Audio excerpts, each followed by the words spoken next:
YouTube friends. My name is Constance and this is Cruelty Free Musings. Welcome back to my channel, to an overhead shot video of the makeup collection, the miniature makeup collection that I will be working with for the next 2 weeks. 2-3 weeks-ish. Enough time to play with all of the things and get my grubby things and grubby fingers into all of these and feel like I want to change things out and incorporate a little more variety. Ignore the swatches on my hand. I did already film this and swatched a couple of things and I realized that my mic wasn't on, so that was great. Alright, so this is this collection, this like subset of my makeup, of my real makeup, but my collection.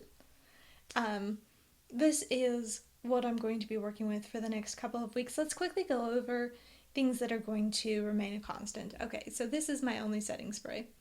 I don't use it a lot. I don't use setting spray a lot, just in general. But it's going to remain out because, you know, I might need to powder and then make it blend into my skin a little bit better.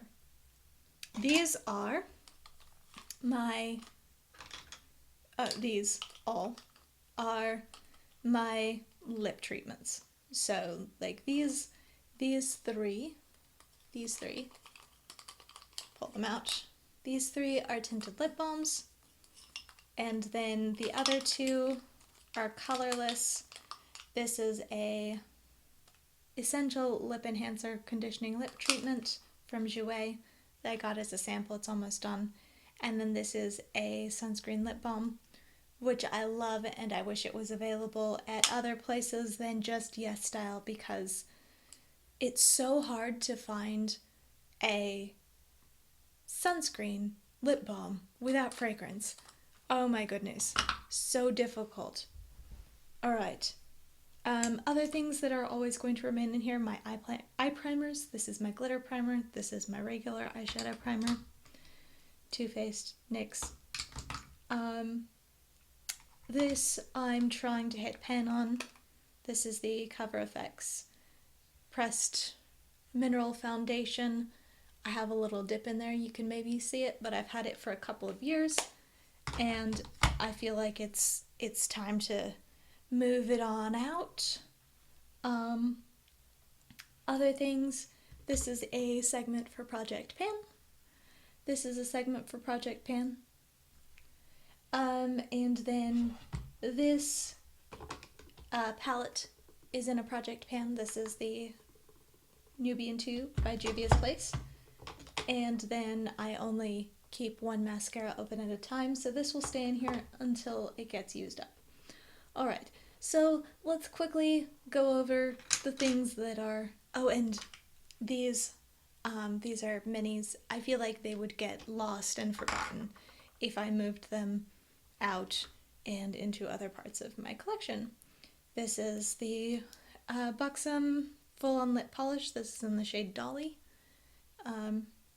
Nice mauve. It's actually too close to my lip color for me to really enjoy wearing it. Plus it's kind of painful. I have low tolerance for things stinging my lips. And this is the Bite Amuse-Bouche Liquefied Lipstick in Braised. Gorgeous deep red. I'm pretty close to finishing both of them up, so that's another reason that I'm keeping them out, so that I can use them up. Alright. So let's begin with the lip products, since I sort of started here anyway. These are two Milani Color Statement Lip Liners, 04 All Natural, 12 Bordeaux. I have a small selection of lip liners. This one I feel like can probably stay in all the time. You know, just a basic nude. Really like the color. Really like the formula, stays really well. And then this is a red, which I have two reds in here right now. This is, wow, messy. All right. This is the Flower Beauty Petal Pouch in Wild Azalea, and this is the Milani Bold Matte in I Am Fierce. This one's a yellow red, this one's a blue red. They're both very nice reds that wear pretty well, and I figured that I would try this deep red lip liner with both of them and see how they work. This is the Vice Urban Decay Vice lipstick. This is in the shade Firebird. It looks like it would be a deep purple, doesn't it? Doesn't it look like it would be a deep purple? It is the source of this bright fuchsia stain on my hand. So I love this color. It is a super vibrant satiny fuchsia that's a cream. And then because it stains, it wears to just a gorgeous fuchsia matte color. So the color doesn't change, but it goes from satin to matte, and there's no like weird patchiness that happens ever at any point in the process. So love this color, should wear it more. It's definitely more bold, but you know, I love a bold lip, as you will be able to see as we move farther into this collection. These are both sort of terracotta burnt red, burnt orange colors. This is Horrendous from ColourPop, and then this is Freckle Fiesta. You can see they look actually a little less similar on camera than they did when I was thinking about how similar that they were. I would say that these are, it's the camera picture is pretty true. This is like a burnt orange, just yummy burnt orange color. Love Freckle Fiesta. And then this is more of a deep orange red. So it leans to the red side. It is definitely an orangey red, but I would say that it is closer to red than it is to burnt orange, whereas this is a true burnt orange. They're both in this Shop My Stash together because I thought, you know, they seem really similar. They're not as similar as I thought when I was cataloging them, which I'm glad. I love my lip colors. Alright, these are two Stila Stay All Day lip colors. These are some basic nudes. This is Caramello, it's more of a yellow based nude, and this is Perla, more of a mauve pink nude. So I bought those pretty recently, and I figured I would like to get some use out of them. Alright, now on to lip glosses. That's this little section here. So I have the Milani Keep It Full.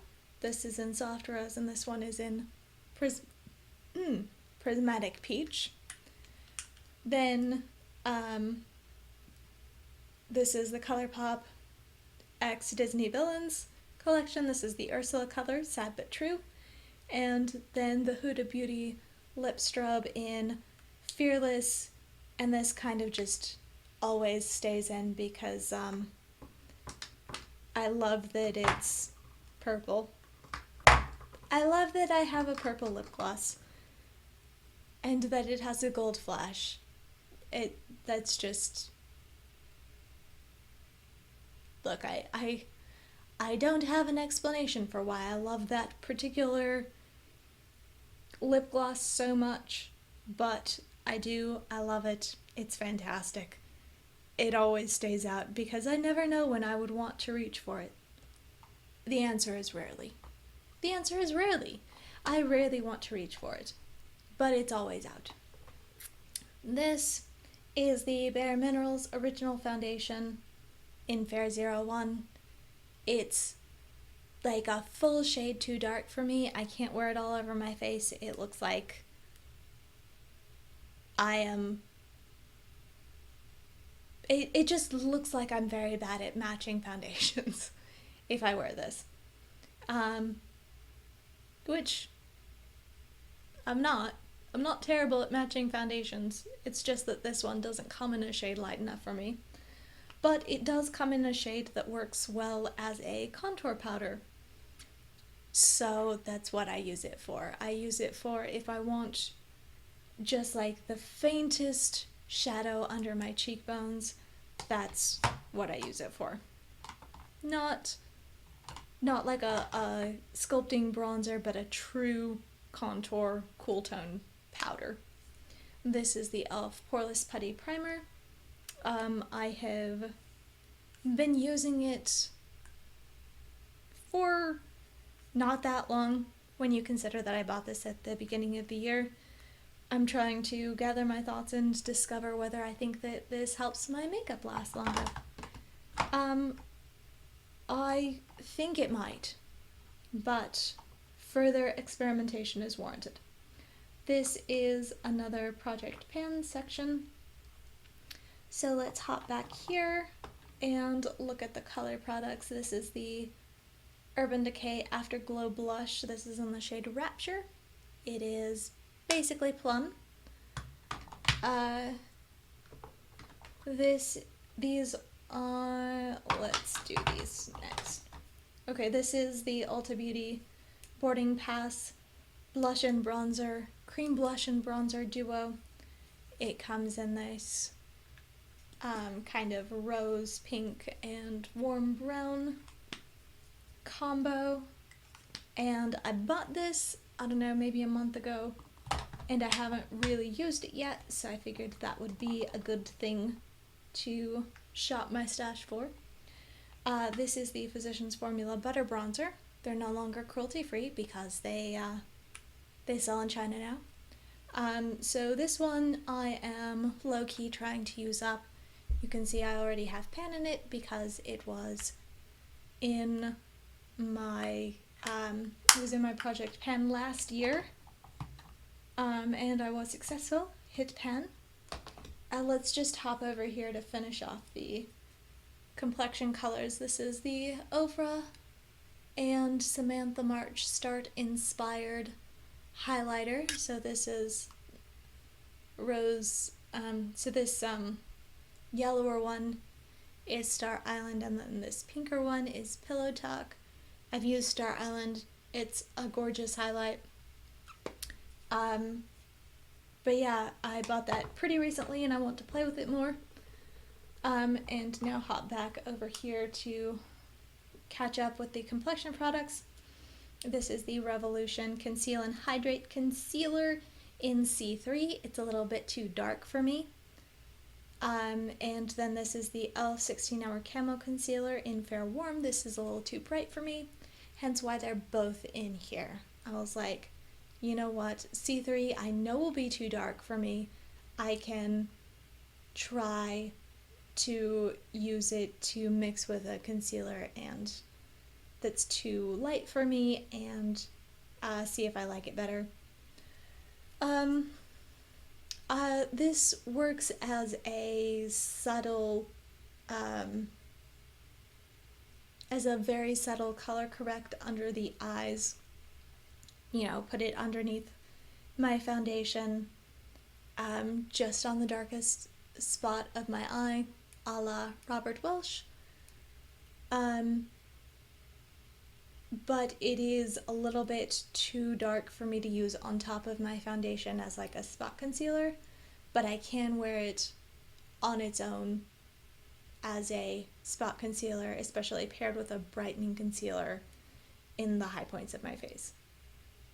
Although this is it's not only too light, it's too warm for me to use it that way. So this is kind of a marginal combination, but you know, I'm making it work. Another way that I like to make this e.l.f. concealer that's too light for me work is I'll put it on underneath my foundation and I still get a brightening effect I only use this under the eyes. It only works under the eyes for me. And if I put it under my foundation, I still get a brightening effect through the foundation, but it's not quite as harsh because my foundations do match me better.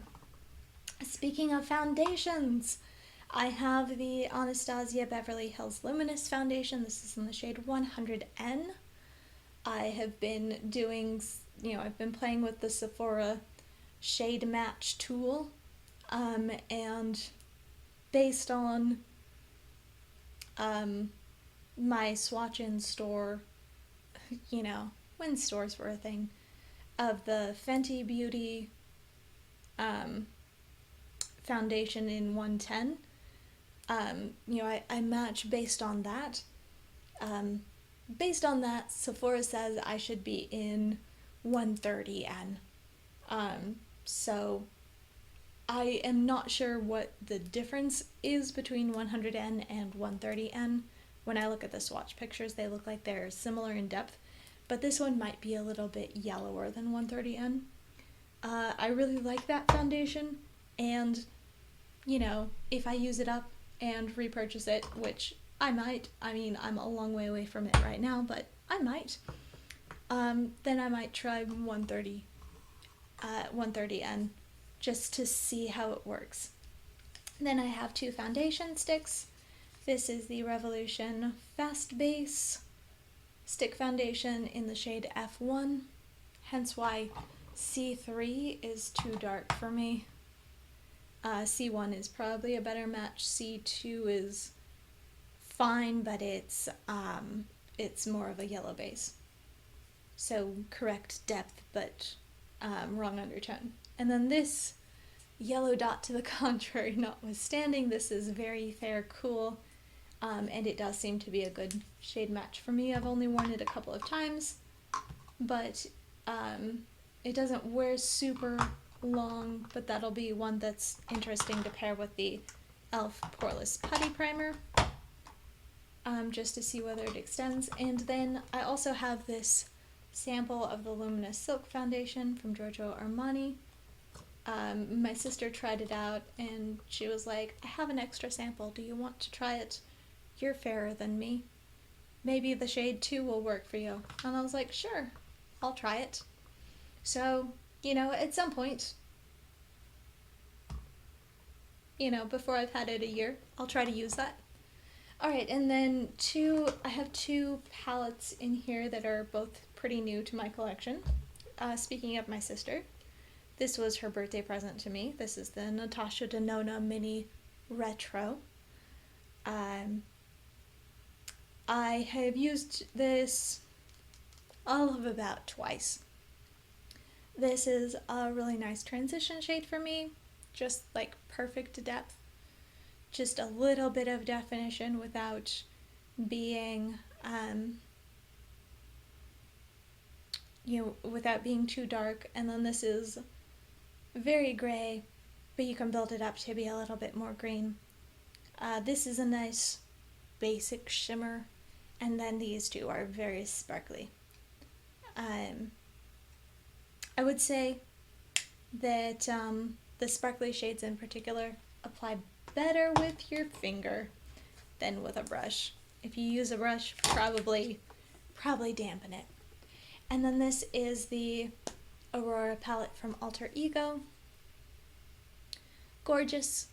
I primarily bought from Alter Ego because I wanted to try their eye brushes, which so far I love. And then I have played with this palette not that much. So the main shade that I've used has been this shade Shine. And it's a gorgeous transition shade for fading out a crease that turned out a little bit too dark. And then I've swatched the entire palette and I like it, but I don't think that I've used any other shades on my eyes because I've just been focusing a lot on trying to use